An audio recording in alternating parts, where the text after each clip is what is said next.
Well, here we are at the end of our broker compatibility test, and this will be our final review of what came out of all that. We started out with about 17 to 20 some brokers, and this last test we only ended up running on 8 of them. 14 are still in the running, but we just ran the tests on the .01 lot-sized brokers, and that was explained earlier as to why I would choose those over the .1 minimum lot sizes.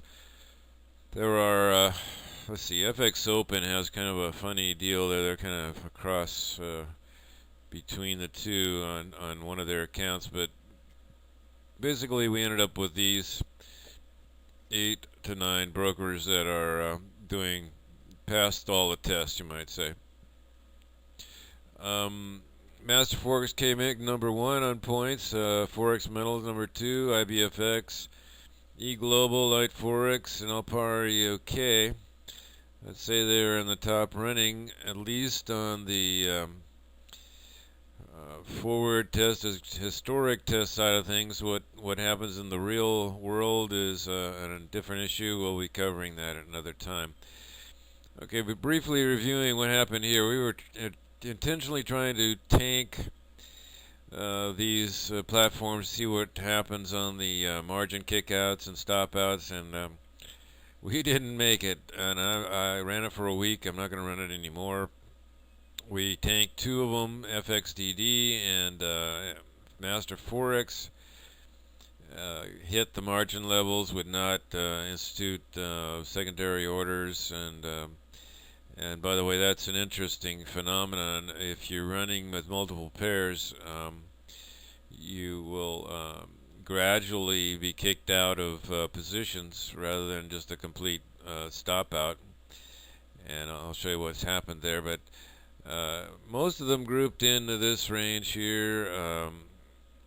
Didn't lose that much. $1,000. $300 here, E-Global, that's a little on the high side. I gave them a couple docked points for them, but the most obvious difference was in delays, the simulated delays, which causes the order sequence to change. This is a continuous order open, order close type of expert, so it's if you just move by a bar one way or the other, you're going to get a variance. We came in a consistent number of trades across the board at 94 to 116. But FXDD committed a big old error here, and we'll take a look at that. What was supposed to happen is there's a 25 pip clearance between the before an order can exit, no matter if it's a loss or a win.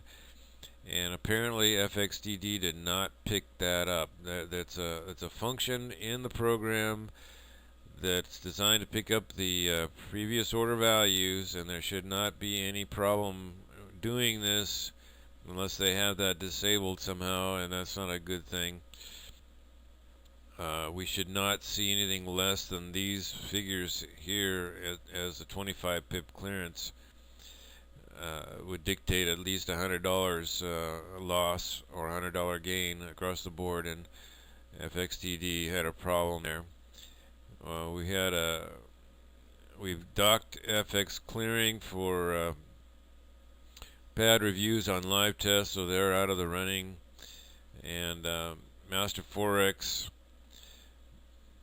they did okay on everything. I don't know why they tanked. They just might have got into the wrong rotation. They registered the 25 pip clearance, but somehow they ended up losing more than everybody else did. We could look at these delay issues as to where the orders were placed, but that'll be very time consuming, and we don't really have to do that. But we also will see here in the journal some places where the margin call started kicking in, except that we don't have it there. We don't have it there. But what happens is you'll start seeing margin calls build up in your journal, and it'll say order cannot be placed because there's not enough margin, and that's how it ends up stopping out. We started a new log there. Well, let's see, we could get at it. This is probably too big to open. In fact, I know it's too big to open. 197 megabytes, and that's mostly that margin refusal to open a problem. So that's it.